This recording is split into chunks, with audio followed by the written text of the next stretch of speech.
तिकडे समोर समोर ठेवू का? भारत माता की आवाज पाहिजे आवाज. भारत माता की वंदे वंदे.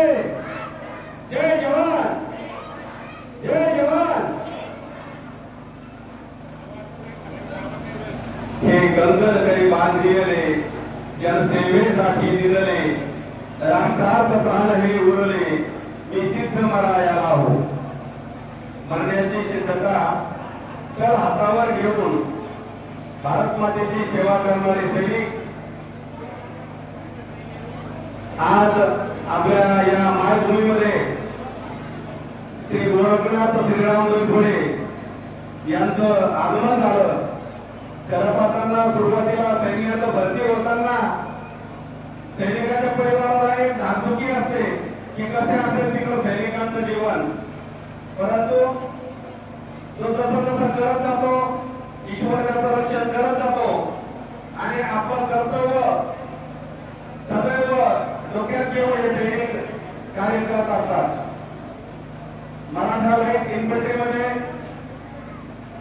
गोरखनाथ भाऊ यांनी 24 वर्ष सेवा केली. 24 वर्ष सेवा म्हणजे खूप मोठी प्रदीर्घ सेवा आहे. या सेवेच्या दरम्यान त्यांनी जम्मू काश्मीर बर्फाच्या 21,000 फूट उंचावर कार्य केलं. अशा ठिकाणी श्वास घेण्याचा त्रास होतो. चढताना स्टेप बाय स्टेप चढावं लागतं. आसामच्या दुर्गम कठीण डोंगरामध्ये मिझोरम आयजोल अशा ठिकाणी कार्य केलं. संपूर्ण दलदल असं वातावरण तिकडं असतं. राजस्थानच्या वाळवंटामध्ये फक्त रेगिस्तानमध्ये जम्मू काश्मीर पासून ते कन्याकुमारी पर्यंत संपूर्ण देशभराची सीमा राखण्याचं या सैनिकांनी काम करतात आणि मायनस टेम्परेचर पासून ते 40 डिग्री तापमानापर्यंत राजस्थानमध्ये कार्य करत असताना सर्वात मोठा मार सहन करावा लागतो तो नैसर्गिक तापमानाचा. आणि त्यातच आपला परिवार सैनिकाचा परिवार सुखी असला तर तो संपूर्ण नोकरी शांततेने नोकरी करू शकतो. आपल्या डोक्यावर छत्रपती शिवाजी महाराज की जय, जय भवानी जय शिवराय हे गीत वाक्य घेऊन मराठा लाईट इन्फंट्री मध्ये सेवा करणारे जवान श्री गोरखनाथ श्रीराम डोईफोडे प्रत्येक जण या दिवसाची वाट पाहत होता की सैनिक सैन्यात भरती झाल्यानंतर सैनिक सलामत घरी येवो हीच सर्व गावकऱ्यांची आणि परिवाराची अपेक्षा असते. सैनिकाचं खडतर जीवनामध्ये त्याची धर्मपत्नी त्यांचा परिवार त्यांच्या पाठीमागे गंभीर ठामपणे उभा असल्यावर सैनिकाला नोकरी करण्यासाठी कसली अडचण येत नाही. कारण सैनिक कधीही दुश्मनाच्या गोळीला घाबरत नाही. निडरपणे ठामपणे आपलं कर्तव्य बजावत आपल्या युनिट मध्ये मित्रांसोबत राहत असताना एका देशामध्ये आपला परिवार आणि एका देशावर हिंदुस्थान आणि हातात तिरंगा घेऊन आपल्या देशाच्या सीमा रक्षण करण्याचं कार्य हे सैनिक करत असतात. अनेक खडतर प्रवास करत असताना ट्रेनिंग काळामध्ये असो की युद्ध काळामध्ये असो सैनिक एकदम तटस्थ आणि शिस्तबद्धतेने कार्य करतात. सैनिक देशाच्या सीमेवर आहेत म्हणून आज इथे आपण शांततेने झोप घेऊ शकतो असं प्रत्येक जण म्हणतोय. परंतु त्या सैनिकांचं योगदान सर्वांनी लक्षात ठेवायला पाहिजे. आज बऱ्याच ठिकाणी सैनिकांसाठी अनेक प्रकारच्या योजना स्कीम राबवल्या जातात.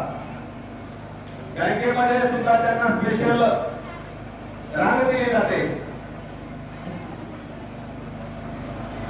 सर्वात अगोदर पंतप्रधान अटल बिहारी वाजपेयी यांनी सैनिकांचा घरपातांना एक सत्कार सुरू केला होता आणि सैनिकांना शहीद झाल्यानंतर घरी कसा आणता येईल हा प्रयत्न केला होता.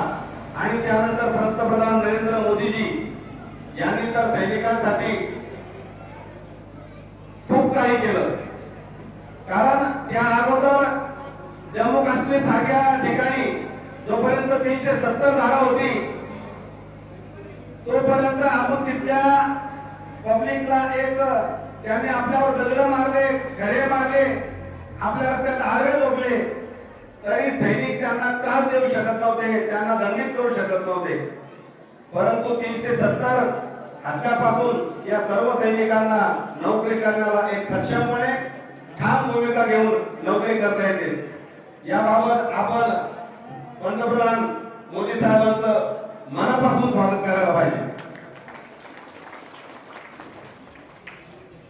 सैनिकांचं जीवन एकदम खडतर जीवन आहे. परंतु असा कोणताही सैनिक नाही की जो घरी आल्यानंतर प्रत्येक नातेवाईकाला भेटल, प्रत्येक गावकऱ्यांना भेटल, मित्रांना दोस्तांना भेटल. पण मी सेवानिवृत्त झालेल्या सैनिकांच्या अनेक परिवारांच्या समस्या जाणून घेण्यासाठी सैनिक मित्र फाउंडेशन जिल्हाध्यक्ष या नात्याने जात असतो.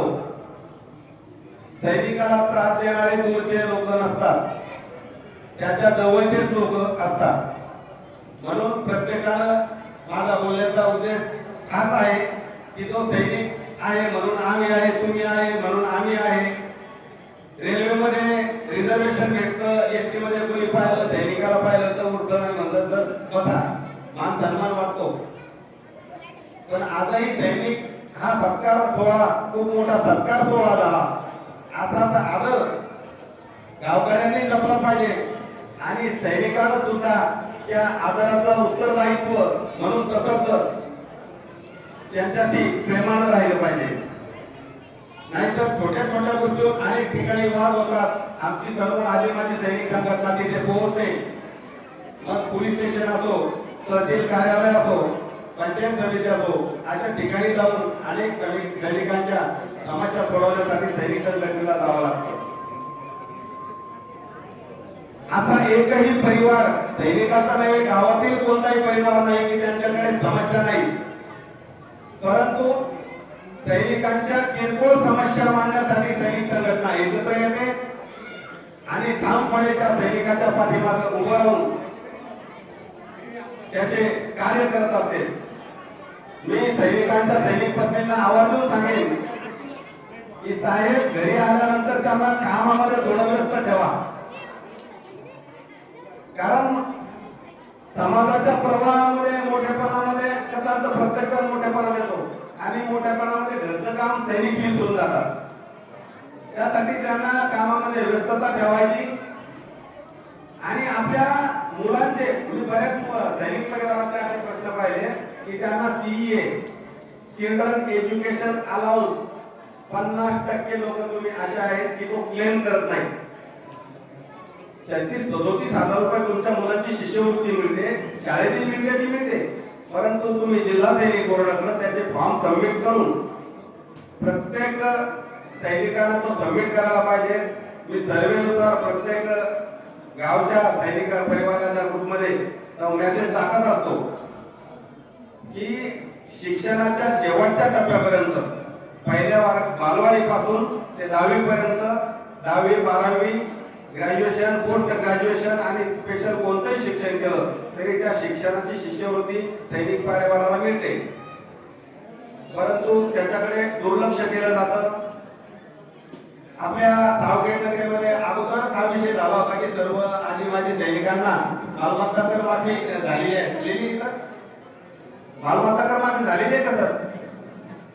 त्यावेळेस विषय झाला होता की आपण एक मुखानं ठराव घेऊ आणि सर्व आजी माजी सैनिकांना मालमत्ता कर माफीचं प्रमाणपत्र म्हणजे आजीवन प्रमाणपत्र आपल्या देऊळगावच्या नगरपालिकेला माझ्या दादांना माहिती आहे की आम्ही खूप मेहनत करून डॉक्टर मांडे सरांनी आमच्या सर्व सैनिक संघटनेला जेव्हापासून आम्ही सैनिक संघटना स्थापन केली तेव्हापासून एक खोली दिलेली आहे. कोणतंही भाडं न आकारता त्यांनी आमच्या सैनिकांसाठी ती खोली दिलेली आहे आणि आमचं कार्यालय त्यांच्या राष्ट्रसंत प्लाझामध्ये आज चालतंय आणि तिथे सर्व सैनिकांना मालमत्ता करमाफी झाली. थोड्याच वेळात आमदार साहेब येणार आहेत. प्रत्येक मान्यवरांना बोलायचं आहे. मी आपलं भाषण थोडक्यात थांबवतो. जय हिंद.